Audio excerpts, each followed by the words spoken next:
ناظرین محترم، جس طرح ہم آپ کے ساتھ دیگر اعمال شیئر کرتے رہتے ہیں، مختلف امور زندگی کے مختلف وظائف آپ حضرات کو بتلاتے رہتے ہیں، جو چیز ہمارے تجربے سے گزرتی ہے وہ آپ حضرات کے ساتھ بے دریغ اور بے لوث شیئر کرتے ہیں، تاکہ جس چیز کا ہمیں فائدہ ہوا ہے اس چیز کا فائدہ باقی تمام امت مسلمہ کو بھی ہو۔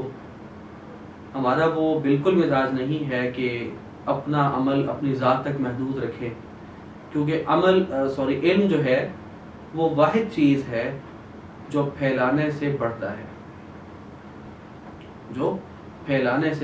ہے، جتنا آپ اس کو پھیلاؤ گے اتنا اس میں اضافہ ہوگا، اور اتنا میں سمجھتا ہوں اضافہ تو ہوگا اتنی اس میں برکت بھی آئے گی، اتنا اس میں نکھار بھی آئے گا۔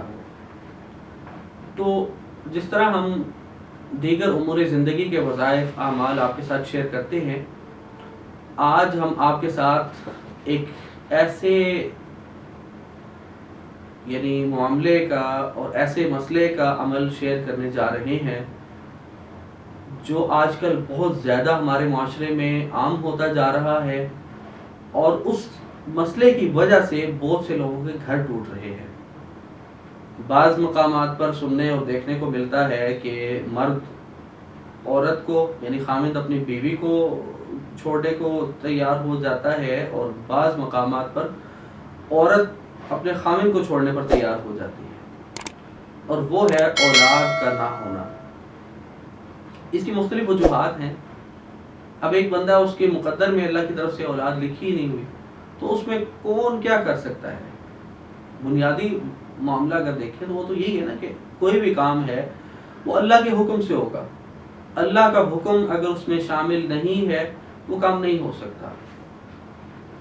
دوسرا، ظاہری طور پر بھی دیکھا جاتا ہے کہ کوئی طبی مسئلہ نہ ہو، کوئی میڈیکل ایشو نہ ہو، ہمارے پاس جب بھی کوئی اولاد کے حوالے سے آتا ہے تو ہم پہلے اس کو کہتے ہیں کہ بھئی یہ دیکھ لو کہ کہیں کوئی طبی مسئلہ نہ ہو، ہم آپ کو دم بھی کریں، تعویذ بھی دیں، اور بعد میں پتہ چلے کہ جی مسئلہ جو ہے وہ طبی تھا اور آپ چل پڑے کس طرف؟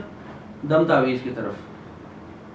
تو ایک وجہ ظاہراً یہ بھی ہوتی ہے، اور بعض دفعہ کوئی روحانی سائٹ سے روحانی شعبے کی طرف سے کوئی رکاوٹ پڑ گئی ہوتی ہے، کوئی ایسے معاملات ہو گئے ہوتے ہیں جس وجہ سے اولاد میں رکاوٹ پڑ رہی ہوتی ہے۔ بہرحال اولاد اللہ تعالیٰ کی ایک خوبصورت ترین نعمت ہے۔ شادی کے بعد سب سے بڑی خواہش مرد اور عورت کی یہی ہوتی ہے، میاں بیوی کی یہی ہوتی ہے کہ اللہ تعالیٰ ان کو صحیح، صحت مند اور تندرست و توانا اولاد عطا فرمائے۔ دعا بھی یہی ہے۔ تو اس حوالے سے ایک مجرب اور آسان اور مختصر سا عمل میں لے کر آپ حضرات کی خدمت میں حاضر ہوا ہوں۔ وہ یہ ہے کہ اگر کسی عورت کو اگر دشواری ہے، مطلب رکاوٹ ہے اولاد میں، اولاد نہیں ہو رہی حمل نہیں ہو رہا، تو وہ ایک عمل مختصر سا ہے، وہ 40 دن تک کر لے، خامند بھی کرے، بیوی بھی کرے، اور اس کے بعد جو ہے پھر وہ قربت اختیار کریں، اور بعد میں اللہ تعالیٰ سے دعا بھی ساتھ مانگے کہ اللہ تعالیٰ اس میں خیر بھی ڈال دے اور ان کو صحیح سلامت اولاد بھی دے دے۔ عمل یہ ہے کہ ایک انڈا دونوں لے لیں، اس کو ابال لیں، ابالنے کے بعد اس کے اوپر لکھیں ایک آیت، یہ آپ کو اسکرین پہ بھی دکھا دی جائے گی، میں پڑھ کے بھی بتا دیتا ہوں۔ وَالسَّمَاءَ بَنَيْنَاهَا بِأَيْدٍ وَإِنَّا لَمُوسِعُونَ۔ یہ آیت لکھنی ہے انڈے پر، اور یہ انڈا کھانا ہے مرد نے،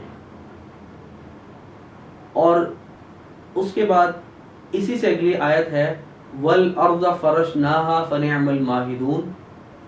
یہ دوسرے انڈے پر لکھ کر یہ عورت نے کھانی ہے، یہ انڈا جو ہے جس انڈے پر یہ آیت بعد میں لکھی جائے گی، یہ انڈا عورت نے کھانا ہے، اور یہ عمل مسلسل 40 دن تک کرنا ہے۔ تو انشاءاللہ ان 40 دنوں کے اندر ہی اللہ تعالیٰ ان کو خوشخبری سنا دے گا۔ اس کے بعد یہ عمل تو یہاں مکمل ہو گیا. اس کے بعد جو میں عرض کرنے لگا ہوں اس چیز کا تعلق اس عمل سے نہیں ہے، یعنی وہ اس عمل کا حصہ نہیں ہے. مشورتاً میں آپ کو کہہ رہا ہوں کہ عورت جو ہے وہ یا حفیظ ہو، ہر وقت ورد کرتی رہے، اور ساتھ میں آیت الکرسی صبح شام 11 بار پڑھتی رہے حمل کی حفاظت کے لیے. اور ساتھ میں ایک چیز اور عرض کر دوں کہ اگر کسی کے ہاں اولاد نہ ہو رہی ہو تو اس حوالے سے ہمارے کچھ تعویذات بھی الحمدللہ کافی مجرب ہیں، اور اگر کوئی حفاظت حمل کا تعویذ لینا چاہے تو وہ بھی الحمدللہ اس حوالے سے بھی مجرب تعویذات ہم دیتے ہیں. تو لیکن پہلے میں نے آپ کو یہ عمل بتلا دیا ہے اور ساتھ حفاظت کا طریقہ بھی بتلا دیا ہے. تو اگر اس کے بعد بھی آپ ضرورت محسوس کریں تو آپ ہم سے وہ تعویذ بھی حاصل کر سکتے ہیں. میری دعا ہے کہ اللہ تعالیٰ ہر شادی شدہ جوڑے کو اولاد جیسی خوبصورت اور نایاب اور انمول نعمت سے نوازے، اور جو صاحب اولاد ہیں ان کو اپنی اولاد کی صحیح اور دینی تربیت کرنے کی توفیق عطا فرمائے. وما علینا الا البلاغ.